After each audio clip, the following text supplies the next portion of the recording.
Things are seldom what they seem. Skim milk masquerades as cream. Black sheep dwell in every fold, and all that glitters is not gold. Hi, this is David Alan Grier for the Errant Hashtag. Talking this week about Bitcoin and its prospects for the future, which seems to be on the mind of many journalists. You've got to be careful with your predictions for the future because, after all, the future is a vengeful little beast, and you shouldn't trust it, certainly not very far.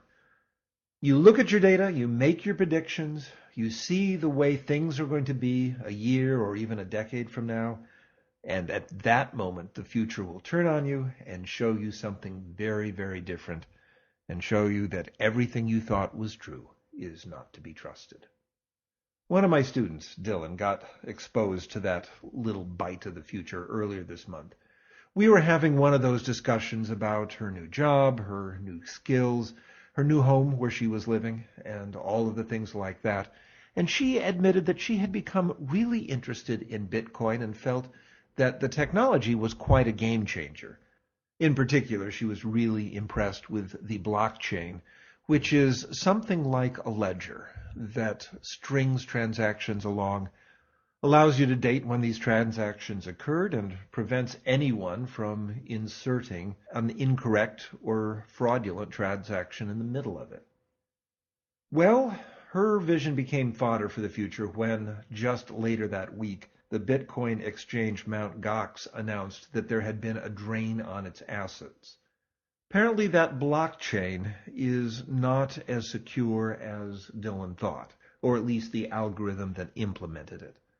Someone found a way to use a temporary transaction number and exploit the delay in the system to make the MtGox exchange believe it was getting valid transactions, when in fact it was not.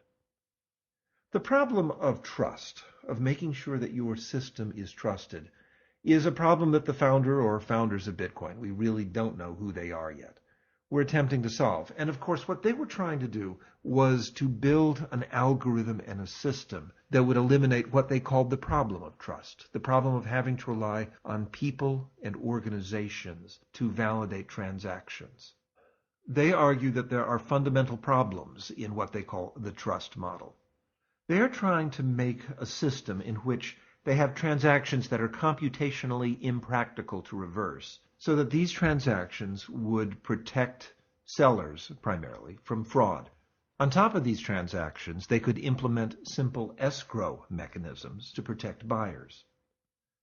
Well, after the failure of MtGox, I sent a note to Dylan asking what she thought of things.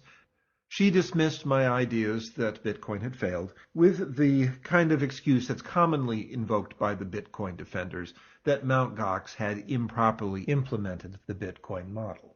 That argument is true, so far as it goes, but it really doesn't get at the bigger issue that hangs over Bitcoin. Bitcoin was designed to solve a certain, fairly narrow kind of problem. In fact, it's not properly a currency at all. It's a payment mechanism, and their founding document makes that very clear. Now, of course, cash and other forms of currency are payment mechanisms, but this is trying to solve just the simple part of transferring assets from one place to another simply and cheaply and easily. It doesn't begin to take on all the problems that a currency has to take on.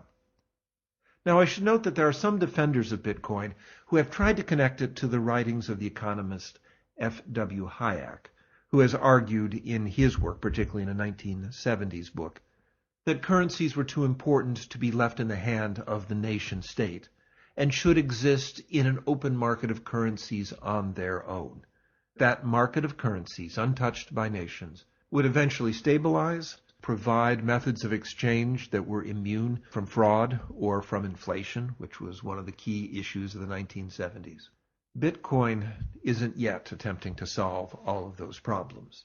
Perhaps someday it or its successor will attempt to address the bigger issues of currencies and global exchange.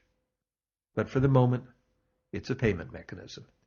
And it is teaching us the benefits and the challenges of assembling an algorithm-based payment system that can be trusted by all parties. This is David Alan Grier for the Errant Hashtag. Take care.